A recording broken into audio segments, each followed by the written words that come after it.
इंदिरा के एक धोखे ने कांग्रेस को किया बर्बाद। 57 साल पहले एक सन्यासी ने दे दिया था कांग्रेस को श्राप, जो बन गया कांग्रेस की बर्बादी की वजह।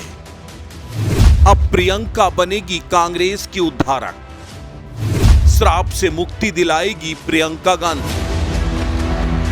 एक वक्त था जब पूरे देश में कांग्रेस का डंका बजता था। केंद्र से लेकर राज्य तक कांग्रेस की सरकारें हुआ करती थी, लेकिन फिर अचानक ऐसा क्या हुआ कि कांग्रेस हाशिए पर चली गई। और एक वक्त ऐसा आया जब लगने लगा शायद देश कांग्रेस मुक्त हो जाएगा। आज हम आपको सबसे बड़ा खुलासा करने जा रहे हैं कि आखिर कांग्रेस की बर्बादी के पीछे सबसे बड़ी वजह क्या थी, कैसे कांग्रेस अचानक पूरे देश से समाप्त होती चली गई। अगर कांग्रेस की बर्बादी की पूरी कहानी आपको समझना है तो आप इस रिपोर्ट को आखिरी तक जरूर देखिएगा, क्योंकि ये रिपोर्ट आपको न सिर्फ कांग्रेस की बदहाली की वजह बताएगी, बल्कि कैसे कांग्रेस का उद्धार होगा वो विकल्प भी समझाएगी। 57 साल पहले एक सन्यासी ने कांग्रेस को ऐसा श्राप दिया जिसने पूरी कांग्रेस को बर्बाद कर दिया। ये कहानी शुरू होती है 1965 से, जब देश में गोहत्या बंद कराने और गोरक्षा पर सख्त कानून लाने के लिए संतों का एक बड़ा आंदोलन हो रहा था। इस आंदोलन की अगुवाई कर रहे थे करपात्री जी महाराज। पूर्व प्रधानमंत्री इंदिरा गांधी करपात्री जी महाराज को अपना गुरु मानती थी, उनका बहुत सम्मान करती थी। करपात्री जी महाराज ने इंदिरा गांधी को प्रधानमंत्री बनने का आशीर्वाद दिया, लेकिन बदले में उनसे एक वादा मांगा।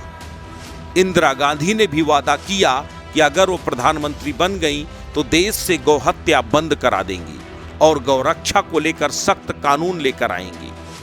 लेकिन इंदिरा प्रधानमंत्री तो बन गई, लेकिन अपने वादे से मुकर गई।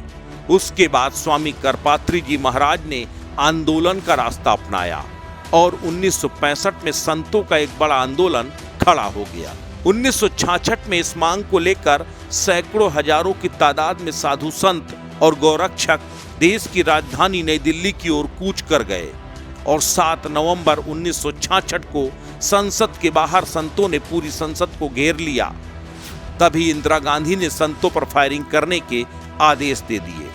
अंधाधुंध गोलियां चली, जिसमें सैकड़ों साधु संत और गौरक्षकों की जान चली गई। कई संत जेलों में बंद कर दिए गए। ये वही दौर था जब तत्कालीन गृह मंत्री गुलजारी लाल नंदा ने इस फायरिंग से कुपित होकर इस्तीफा दे दिया, क्योंकि वो खुद को फायरिंग के लिए जिम्मेदार मान रहे थे। वो वक्त था जब करपात्री जी महाराज ने साधु संतों की शव उठाते वक्त क्रुद्ध होकर इंदिरा गांधी को श्राप दिया था। उन्होंने कहा कि तूने जिस सत्ता के अहंकार में आकर गोरक्षकों और साधु संतों पर गोली चलवाई है, वो अहंकार तुझे और तेरे परिवार को बर्बाद कर देगा। जिस पार्टी और उसकी विचारधारा को लेकर तुझे इतना अहंकार है, एक दिन ऐसा आएगा कि न तेरी कुर्सी रहेगी और न कांग्रेसी विचारधारा। गोरखपुर से छपने वाली मासिक पत्रिका कल्याण में इस घटना के बारे में जिक्र किया गया है, जिसमें लिखा था कि मुझे इस बात का दुख नहीं कि तूने निर्दोष साधुओं की हत्या करवाई, बल्कि तूने गौ हत्या करने वालों को छूट देकर पाप किया है। ये माफी के लायक नहीं। गोपा अष्टमी के दिन ही तेरे वंश का विनाश होगा। मैं एक ब्राह्मण हूं और ब्राह्मण का श्राप कभी खाली नहीं जाता।